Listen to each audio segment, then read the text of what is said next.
Welcome to the Medical Mnemonist Podcast, brought to you by Med School Coach. Each episode, take a journey into the top techniques for medical mnemonics, study skills, board exam tips, and accelerated learning in higher education. Now, here's your host, Chase DiMarco. Welcome back, lifelong learners. I have an interesting topic to discuss today. It's kind of a novel approach. I'm not sure that anyone's ever discussed this in the past, at least not that I'm aware of.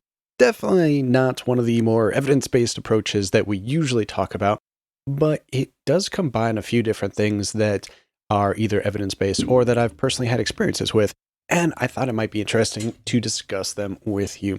So I was talking to someone recently about lucid dreaming, and for those of you that don't know, lucid dreaming is when you are aware that you're dreaming while dreaming so that you can actually take control of the dream. You can change the actions and the outcomes, and a lot of people will state that once they realize they're in a dream, like, okay, I'm going to have fun with this. I'm going to fly around town or do something outrageous because now you have control over this artificial reality that's going on inside your brain. And it's a really interesting topic, and I can't say that I'm an expert on teaching lucid dreaming or anything like that. There are definitely plenty of websites. You can type in how to lucid dream. You can find a book at your local library or maybe Amazon that can explain it better.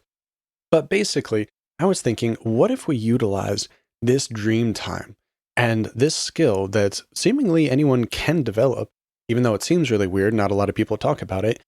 Pretty much any skill should be available to anyone that practices it enough and finds a way that they can learn it. What if we use this for our studies? So that's what I want to discuss a little bit today, is how to use lucid dreaming and dreaming in general to study medicine and other topics that are very information dense. So I'm going to start off with the approach that I think is going to be the most beneficial, because if you are able to take control of your dreams, let's say, what are you going to be able to utilize to study there? You're not going to have your notes in front of you. You're not going to have your textbook, or maybe you'll have the textbook, but it's unlikely you're going to be able to, quote unquote, read this textbook while dreaming, unless you have photographic memory and have memorized the location of every word on every page, which, to my knowledge, does not actually exist in real life. Eidetic memory is really not something that you see, definitely not how it's portrayed in movies or anything like that. So what can we actually utilize within dreams? Well, I would say visuals are going to be the best medium for this. And if we're going to use visuals, then why not use our mnemonics and memory palaces that we discussed in so many episodes in the past? So if you're new to the show, or if you just need a refresher, let's quickly discuss what visual mnemonics and memory palaces are, and then let's see how we can utilize these, potentially anyway, for our studies. Again, this is not something that I've actually read about or even practiced at this point. It's just something that came to me recently. I haven't practiced lucid dreaming in a long time, so how to implement this exactly, it's going to be a little bit of trial and error, I'd say, for everyone. But a lot of these skills they're very personalized. So let's start with the visual mnemonic. This is something that many of you may be aware of from commercial products like Sketchy Medicine or Picmonic. We've also had them in past episodes of the Medical Mnemonist, so go back and check out the early episode with Sketchy Medicine and Picmonic, and we recently did another episode with the other CEO of Sketchy, so you can kind of see what they do, how they approach creating visual mnemonics. Or if you just want to use their pre-made ones, that is fine too. Either way, try to have some visuals that you can utilize, and then we can place them in the memory palace. The memory palace is something we've discussed in multiple episodes at this point, and how to approach it can vary depending on what you need to study, how much information there is, what is important for you, what parts you remember naturally or easily, and which parts you have more difficulty with.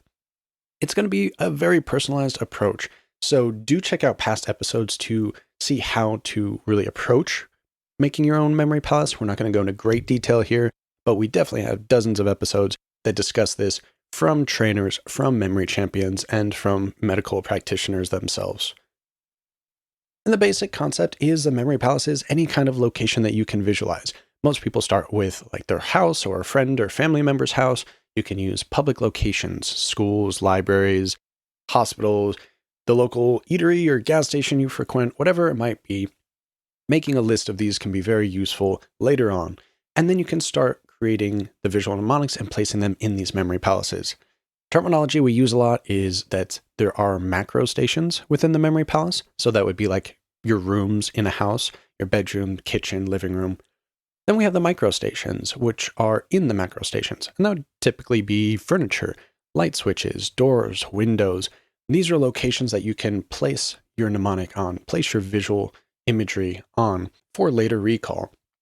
And having that location based makes a good reference, because if you're just trying to remember, let's say 20 or 30 different visual mnemonics, you might not recognize if you miss one of them in your recollection as you're reviewing the material. If, however, you are picturing your bedroom and you're looking at the dresser and like, I know a visual goes there, I just can't think of which one it is, then at least you're made aware of it and you can go back and review, and you might have written down your visuals like an outline of where things are, so you can use that as a reference later on. Either way, we're not getting too much in the weeds about actually creating your memory palace.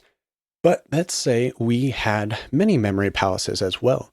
I think episode 33 and 35 had Dr. Lev Goldentouch discuss how he has memory cities, where he's combined all of these different memory palaces into his own visual city, and he can zoom around from one to the next, and recall like a million items in one sitting.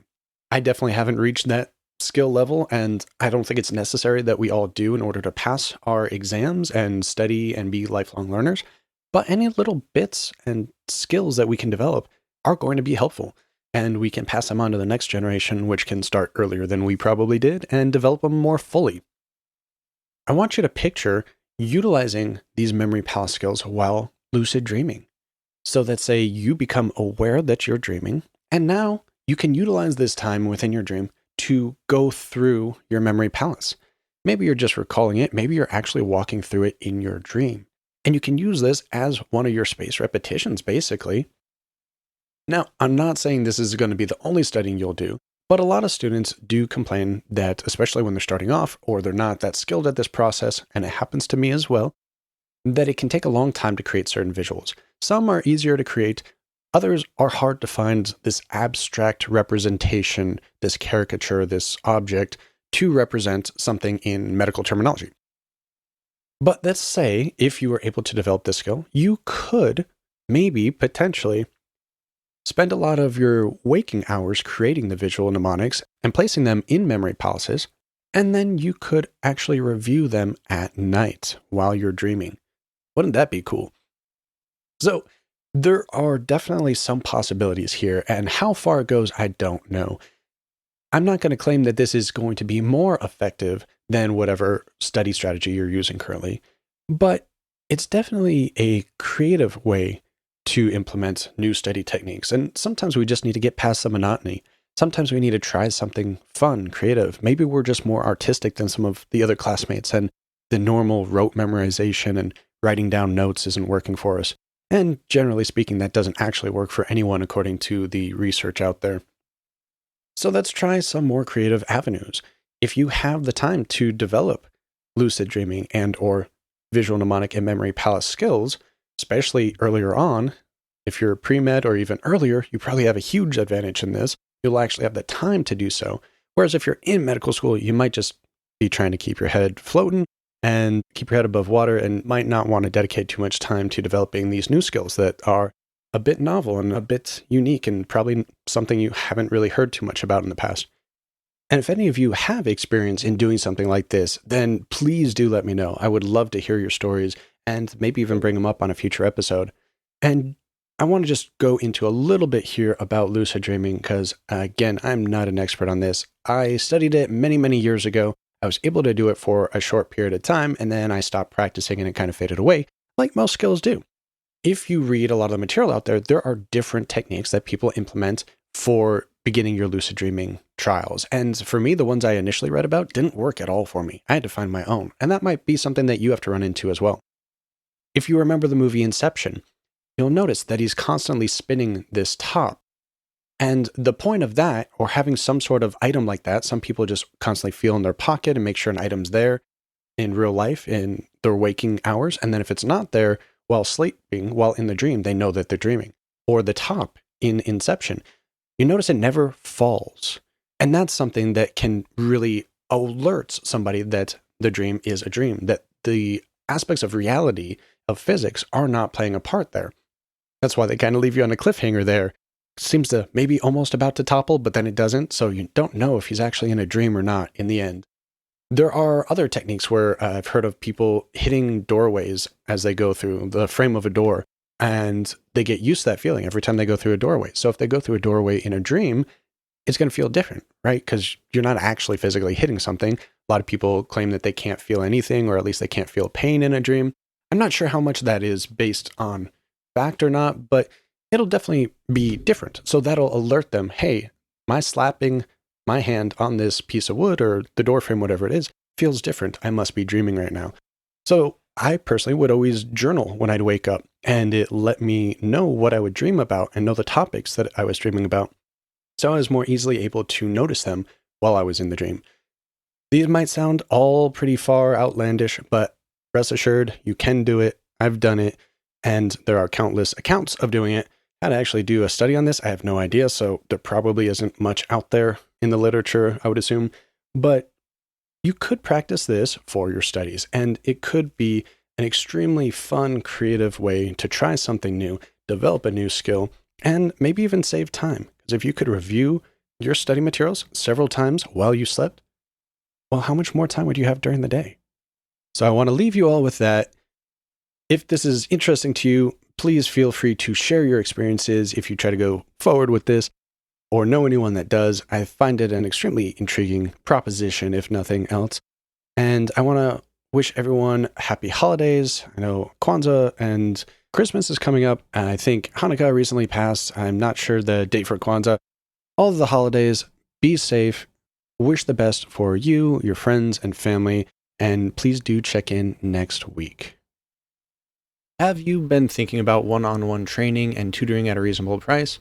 Well, Prospective Doctor is now sponsoring a limited number of free sessions with me each month. To register, you can go to prospectivedoctor.com/chase and register for a free 30-minute coaching session. If you decide that you want to use their MCAT or USMLE tutoring services, you can now use the code CHASE10 to receive 10% off of your first $400 spent. Just enter CHASE10 and get your discount now.